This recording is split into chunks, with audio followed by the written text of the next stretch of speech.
okay, what the small business unit is doing separate from what the rest of the entire government in itself is doing. We're looking at creating the environment in general for small business and for all businesses to grow and thrive, but also we're looking to see how we can provide individual support to businesses to help them establish, to help them succeed, to help them grow, and to help them thrive.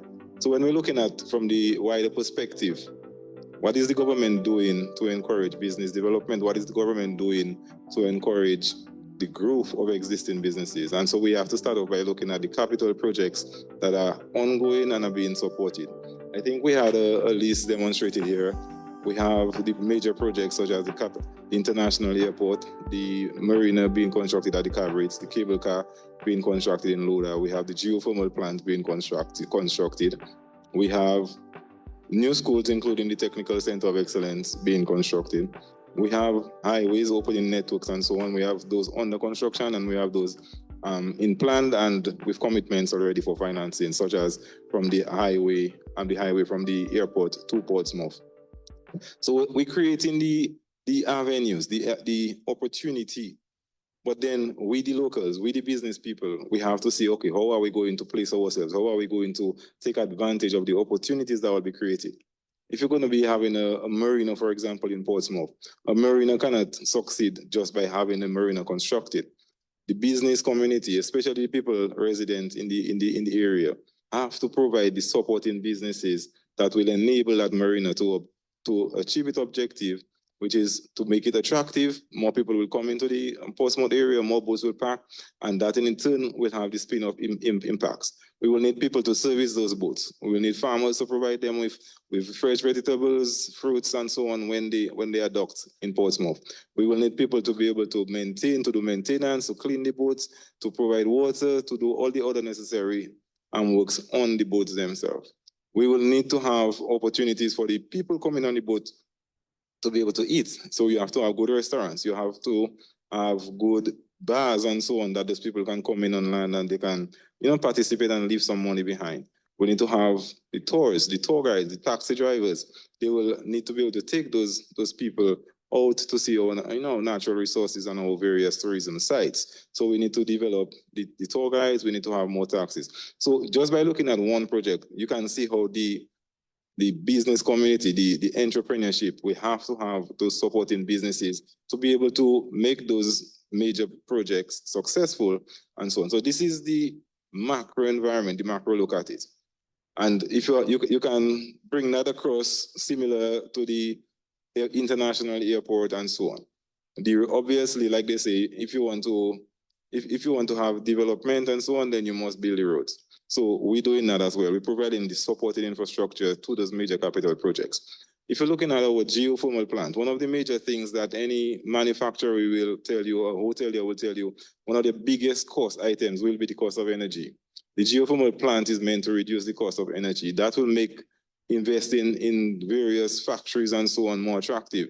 That will attract foreign direct investments. That should serve to bring down the cost of electricity, which is one of the primary expenses, which will then, along with obviously other things such as putting in place the proper tax structure and regulations, but that will be an incentive to attract foreign direct investments. From the small business perspective, we're continuing to offer direct training to our small business owners. We're giving training in areas such as finance, in areas such as human resource development, in areas such as marketing and so on, budgeting. So we continue to provide that direct training at very minimal to no cost to our small businesses. We also have embarked more rigorously on a hand-holding undertaking. So where we actually go, we visit the small businesses, we look at the operation, we get feedback from them, and we see, okay, how are we supporting you? Is that sufficient? What more can we do? We listen to them. For example, we have the fiscal license, the fiscal incentive license. Currently, that allows a qualifying business to get duty-free for 6 months. On those handholding tours that we have gone on, we have gotten feedback from businesses suggesting that it might be necessary for us to lengthen the term of the fiscal incentive license. And because by the time they do go through the process of getting it, then the 6 months is almost expired and so on. So we're getting valuable feedback from them, and that in itself will shape and adjust policies as we move forward.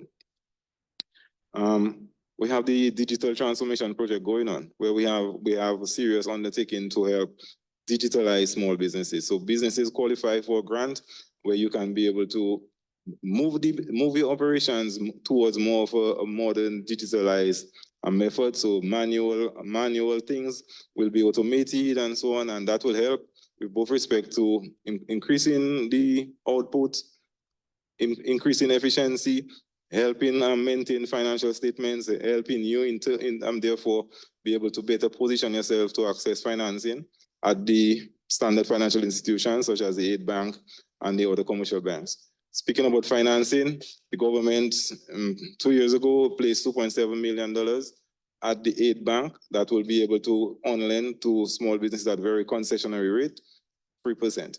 So and that is just the latest one. The government has continued to provide funding to small businesses, either directly for grants, which is an ongoing process, or through concessionary loans placed at various financial institutions. And this loan has been very well received.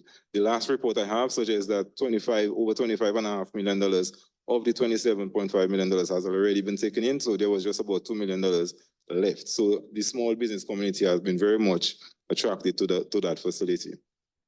Let me just check my notes, make sure I don't leave out anything.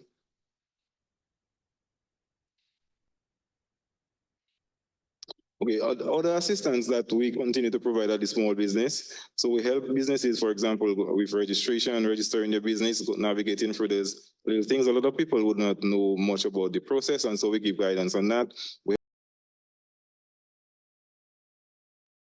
Like the OAS in creating opportunities, although these are often targeted at various marginalized groups or demographics, such as for women, but we're continuing to work with them. We're continuing to enable them to be able to access those facilities, such as, for example, creating a digital market where they can sell, advertise, and sell their products, where they can be able to make partnerships with suppliers for raw materials and that type of thing. So we're always open. We remain open for new ways and ideas in which we can continue to help and support our small business. But I think thus far we're on the right track. I think we take our job seriously. We understand the importance of what we're doing, and we continuing to toil at it. Thank you.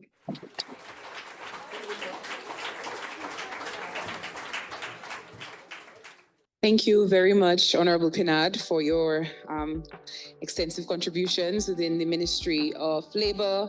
And we definitely appreciate, obviously, the different incentives and initiatives that are being implemented for micro all the way to larger businesses.